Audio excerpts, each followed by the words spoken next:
शासन को जनता के करीब लाने के लिए प्रजा पालना प्रगति प्रणाली का एक 99 दिवसीय कार्य योजना शुरू की गई है। इस कार्यक्रम में विशेष स्वच्छता अभियान, लंबित फाइलों का तेजी से निपटान और पूरे राज्य में बहुक्षेत्रीय विकास गतिविधियों का कार्यान्वयन शामिल है। इसे कृषि, स्वास्थ्य, शिक्षा और सड़क सुरक्षा जैसे प्रमुख क्षेत्रों को कवर करने वाले 10 विषयक सप्ताहों के आधार पर व्यवस्थित किया गया है। निर्वाचित प्रतिनिधियों, जिला अधिकारियों, स्वयं सहायता समूह की महिला और नागरिक समाज संगठनों को शामिल करके यह पहल नागरिक सरकार की साझेदारी को मजबूत करती है और जमीनी स्तर पर सहभागी शासन को बढ़ावा देती है। सरकार प्रजावाणी कार्यक्रम में जनता की शिकायतों के निवारण के लिए सर्वोच्च प्राथमिकता दे रही है। अब तक जनता की ओर से 64,697 याचिकाएं दर्ज की गई हैं, जिनमें 47,670 का समाधान एक पारदर्शी डिजिटल ट्रैकिंग प्रणाली के माध्यम से किया जा चुका है।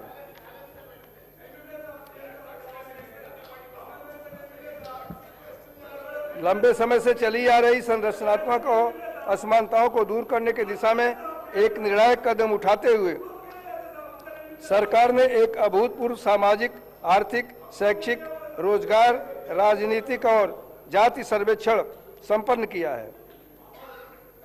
यह ऐतिहासिक पहल सामाजिक न्याय, समावेशी शासन और तथ्य आधारित नीति निर्माण के प्रति सरकार की अडिग प्रतिबद्धता को दर्शाती है। यह सुनिश्चित करते हुए कि हर समुदाय को पहचान मिले और हर आवाज सुनी जाए। सामाजिक, आर्थिक, शैक्षिक, रोजगार, राजनीतिक और जाति सर्वेक्षण के निष्कर्षों के आधार पर सरकार ने पिछड़ा वर्ग के प्रतिनिधित्व को सशक्त बनाने के 2 ऐतिहासिक कानून लागू किए हैं। इनमें तेलंगाना पिछड़ा वर्ग, अनुसूचित जाति और अनुसूचित जनजाति अधिनियम 2025 शामिल है, जो लंबे समय से चले आ रहे हैं। अपर्याप्त प्रतिनिधित्व को दूर करने के लिए शिक्षा और सार्वजनिक रोजगार में 42% आरक्षण प्रदान करता है। साथ ही तेलंगाना पिछड़ा वर्ग और शहरी स्थानीय निकायों में सीटों का आरक्षण अधिनियम 2025 स्थानीय स्वशासन और निर्णय लेने की प्रक्रिया में पिछड़ा वर्ग की सार्थक भागीदारी सुनिश्चित करता है। दोनों विधेयकों को माननीय भारत के राष्ट्रपति की स्वीकृति के लिए भारत सरकार को भेज दिया गया है, जो न्याय और समावेश के प्रति तेलंगाना के प्रयासों में एक महत्वपूर्ण मोड़ है।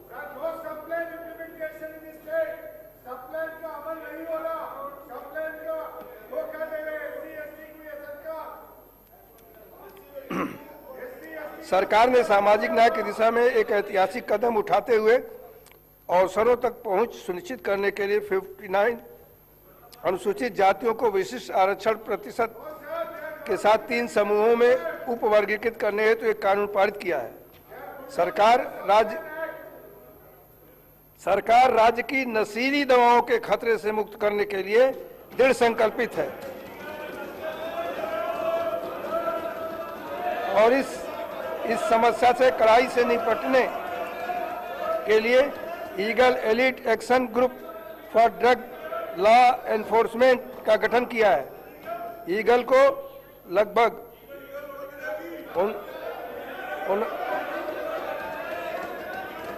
59,000 नशा विरोधी सैनिकों का समर्थन प्राप्त है। हम सी टीम्स और टी सेफ सेवा के माध्यम से महिलाओं की सुरक्षा को प्राथमिकता देना भी जारी रखे हुए हैं।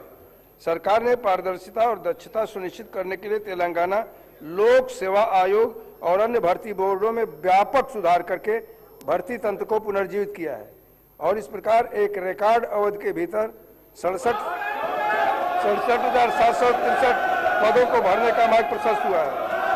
कर्मचारी कल्याण को सर्वोच्च प्राथमिकता देते हुए सरकार ने राज्य के सभी वर्तमान सेवारत कर्मचारियों और 70 वर्ष की आयु तक के पेंशन भोगियों को कवर करने वाली एक व्यापक दुर्घटना बीमा योजना शुरू करके उनकी सुरक्षा और सामाजिक सुरक्षा सुनिश्चित करने के लिए एक ऐतिहासिक कदम उठाया है, जो देश में अपनी तरह की पहल है।